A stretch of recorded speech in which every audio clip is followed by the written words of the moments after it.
When a weird box showed up in the mail with a weird log inside and an even weirder knife, I knew it had to be from one person. What is up, guys? Yes, I got my hands on Ben Peterson's new knife, the Little Lulu. Now, despite everything from the grippy micarta to the blade steel to the blade steel hardness, there you go, 61, 2, 3.4 to the fit and finish, even underneath the scales. You thinking what I'm thinking? My first reaction was, what exactly is this thing designed for? No, no, no. But I did it anyway. More on this later. That will void your warranty, folks at home. So I asked. So I was in the Amazon, and what I found is I had to keep borrowing knives to do like drilling and fine detail work.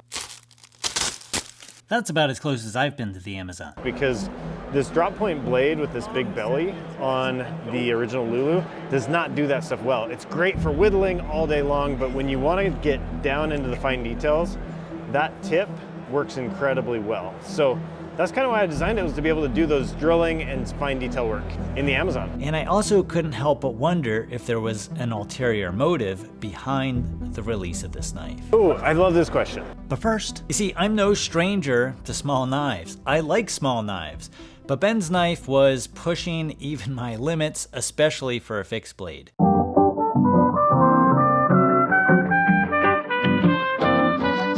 This may seem goofy on the surface, but I think there may be a lot of uses for something this small.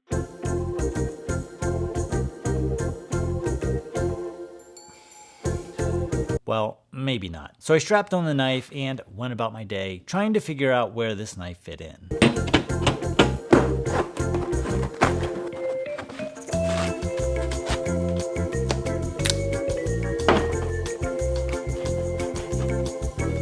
So one thing I forgot about carrying a fixed blade is that they won't open in your pocket. Just had that happen. And that's when I realized maybe I need to rethink even my own design philosophy. You see, there's certain tasks that just work better with a small, pointy blade shape. And if you've ever had to cut 100 zip ties off of your ceiling or simply open a package, you'll know that bigger isn't always better. But while I was working with the Little Lulu, cutting zip ties off of my ceiling, I couldn't help but wonder whether this knife may have a hidden meaning. You see, the Little Lulu is Ben's first made in-house knife over at Knafs, with all of the manufacturing being done right here in the USA. And it seems the timing on this production just so happens to correspond with current events. So I had to figure out what was the true intention behind this knife. So I ran into him at Blade Show. I cornered him to ask him the tough questions. With all the stuff that's going on with the tariffs, is it kind of a way to break free from your... Such a good question. So absolutely yes, but it's also, I would call it vertical, let's talk business terms, vertical integration and risk management, right? So if most of our business is coming from overseas and there's a tariff or a war or a COVID or a pandemic or whatever, that exposes us to business risk. And so for me, looking at this and saying, how do we actually start making some of our own things right here? That is very important to me because it mitigates our risk and it allows us to vertically integrate. One of my very favorite parts of this project has been this big spreadsheet. It's probably 90 lines in a spreadsheet that has the cost of every screw and the amount of time for every process. When we make a knife like this, like the Lander 3, great knife, we basically get a price from the supplier and they say this is what it costs, and we can try to wiggle that up, down, whatever, but the reality is we have a price and we don't get to wiggle with any of those inputs. I love being able to wiggle the inputs. Aha! I think we may have found the knife's true purpose. You see, I'm asked all the time what I look for in a knife. Actually, back up, I'm asked all the time why knives in general. How could anyone be excited about a handle and a blade that cuts stuff?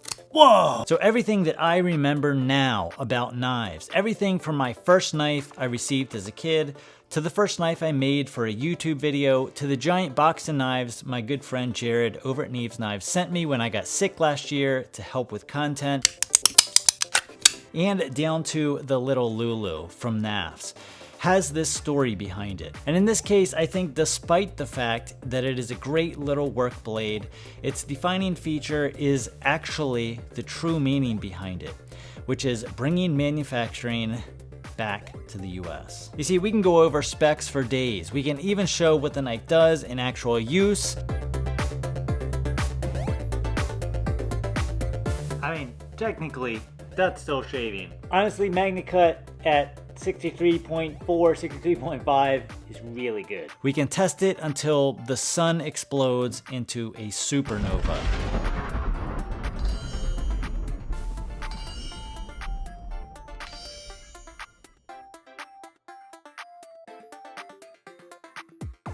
You see, I think that sometimes there's deeper meanings behind just another product or another purchase.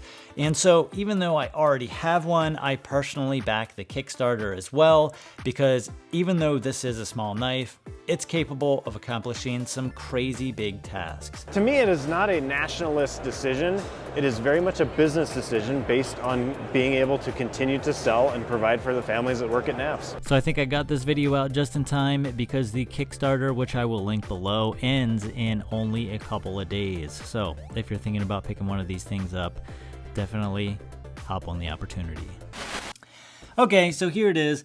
Nothing's perfect, and I do have one major, well, minor criticism with this knife. Now I realize that this knife was designed primarily as a wood carving knife, but for me, I've been using this thing actually so much so that I have a wear spot in the sheath. I've been using this thing as my primary work knife, and I have been using this thing for a lot of different tasks. And I find that for what I'm using it for, I could use slightly thinner behind the edge geometry. There you go. Hate me, I said it. Of course it's a geometry issue with me. Leave all of your mean comments down below. But with that being said, we hammered through a freaking nail with this thing at a 24-degree angle, and the primary geometry was absolutely fine. That's ridiculous. Okay, no one's gonna be doing that in real life, and you shouldn't. And you shouldn't. So after using it, that's one of the first things I noticed was how well the tip worked doing hard use tasks. Yeah, it does. Yeah. We designed it to be a hard use knife that you can really dig into. So for me, I would like to see a little bit thinner behind the edge geometry. This knife can take it. This will handle it. However, with that being said, based on the original design use of this knife, that will thin out the tip area here, and that may affect the strength of this knife when you use it as it was originally intended, to carve wood with, especially doing tip work in heavy-duty hardwoods. Hardwoods? Tent stake. It's rudimentary, but I've actually had to make these before. You always want to make sure you have your tent stakes with you, especially if you don't have a freestanding tent. Anyway, as a work knife for me, let's thin the geometry out a little bit, but as it was originally intended, I think this knife hits the nail on the head. This is a public service announcement. Cutting nails is not an approved use of a knife.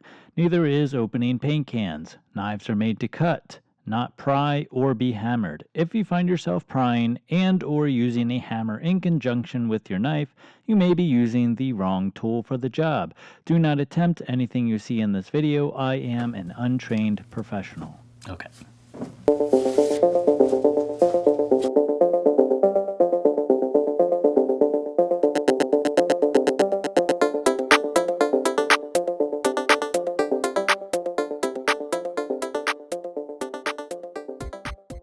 Of being able to wiggle the inputs.